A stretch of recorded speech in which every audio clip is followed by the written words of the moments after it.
akan diangkat keberkahan dari rezeki kita. Apa itu berkah, Ustadz Oren? Berkah itu ketenangan, berkah itu kebahagiaan, berkah itu adalah sesuatu yang tidak dimiliki orang lain kecuali hanya orang beriman. Berkah itu apa? Sedikit tapi indah, banyak lebih indah. Itu berkah. Ya, diangkat berkah itu. Kenapa? Hari ini kita lihat banyak orang kaya, Pak. Uangnya banyak tapi merasa miskin. Betul nggak? Ya, orang kaya dalam Islam itu apa? Laisal ginaan kasratil mal, kata Rasulullah. Bukan orang kaya yang hartanya banyak, Pak. Kalau kita mengatakan Indonesia, woi bapak tuh kayo nah, nyo punya batu bara, nyo punya usaha wisata, nyo punya kolam renang, rumahnya mah tingkat 5, baguliang-guliang dari atok sampai WC laloknya. Halo? Belum tentu, Pak. Orang kaya tuh utangnya banyak. Amo di Tanah Abang dari kita, Pak.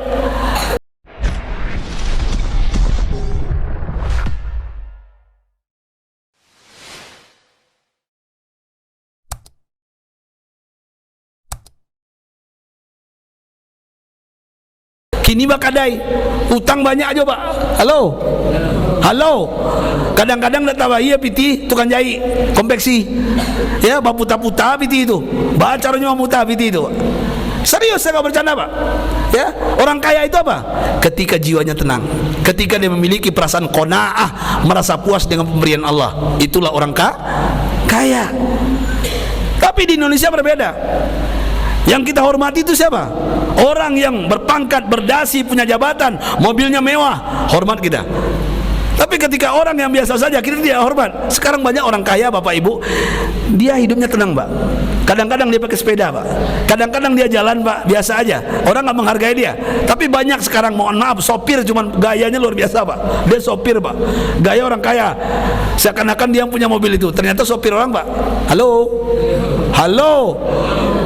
Demi Allah, Pak. Orang kalau betul-betul kaya, Pak, dia tawaduk, rendah hati. Betul nggak?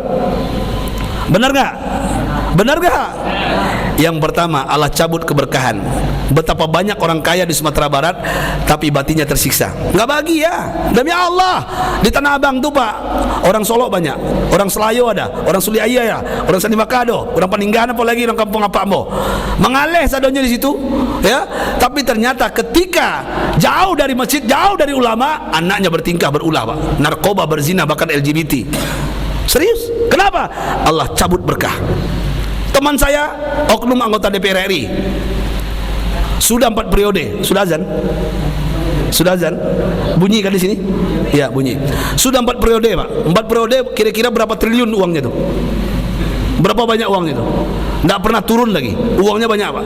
Datang ke rumah saya, Pak. Apa katanya? Ustadz Oren, panyang palo dan panyang. Sampai periode panyang balo juga. Stres saya. Abang jarang ke masjid, Bang. Abang jarang baca Quran. Duduk, yuk saya besok ke Batam, Bang, tabligh akbar, ikut sama saya bayarkan tiket, Bang, panitia bayarkan, Bang, kita naik Garuda, Bang, VIP. Apa jawabannya? Bukan itu masalahnya, Ustaz. Ini masalahnya, Bang. Abang ini kosong gersang dalam hati Abang. Saya tahu, Abang. Apa jawabannya? Bukan itu masalahnya. Kayaknya solusinya, Ustaz, saya harus tambah satu lagi bini. Serius, Pak. Ini kisah nyata, Pak. Kalau dia mendengar mungkin dia ketawa sekarang nih, karena ini direkam. Ya, solusinya saya harus nambah. Ya Allah, Bang, itu bukan solusi, Bang. Itu semu fata morgana sesaat saja. Enggak, Ustaz, ini solusinya.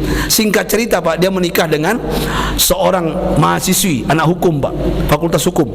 Cantik, tinggi semampai, leher bak jerapah mirip Maudi Kusnaidi. Zainab Sidul, anak sekolah itu, Pak. Cantik tak?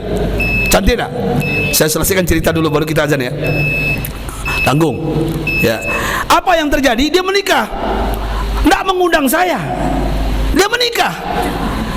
Ketika sudah menikah, baru 3 bulan, dia datang ke rumah saya, ditelepon saya di rumah, Ustaz. Iya, dengan gembira, wajahnya klimis, rambut sudah menghitam lagi, hilang putihnya, Pak. Dibawa perempuan itu lebih tinggi dari dia. Perempuan itu tersenyum dia. Siapa, Bang? Bini muda, mantap. Hilang stres saya, bahagia saya. Kata dia, oh begitu, Bang, udah berapa lama? 3 bulan, kok nggak ngundang? Kakak kamu juga nggak tahu. Kata dia, kakak kamu juga nggak tahu. Oh gitu. Duduk ketawa sama saya, makan, saya ajak makan. Udah selesai dia pulang. Berapa bulan baru bang? 3 bulan. Setelah pulang 6 bulan baru, belum setahun pak. 6 bulan datang lagi ke rumah saya sendiri, rambutnya berdiri bak dongking pak, wajahnya kusam, dipeluknya saya, menangis dia. Apa katanya? Ustadz, stres saya. Ada apa bang stres? Baru 6 bulan nih, 3 bulan bahagia, ini dengan ini 6 bulan stres saya. Bini saya pertama kedua berantem, tarik-tarik rambut dia, memperebutkan. Saya belum mati lagi, ini milik dia. Akhirnya saya tampar yang pertama, saya injak yang kedua, saya ceraikan keduanya. Keduanya diceraikan pak, yang pertama dan kedua diceraikan pak. Halo, ini kisah nyata pak. Berpisah keduanya, stres dia. Akhirnya apa? Saya bawa dia dakwah pak, duduk di samping saya pak. Bang, ini solusinya, dia bilang.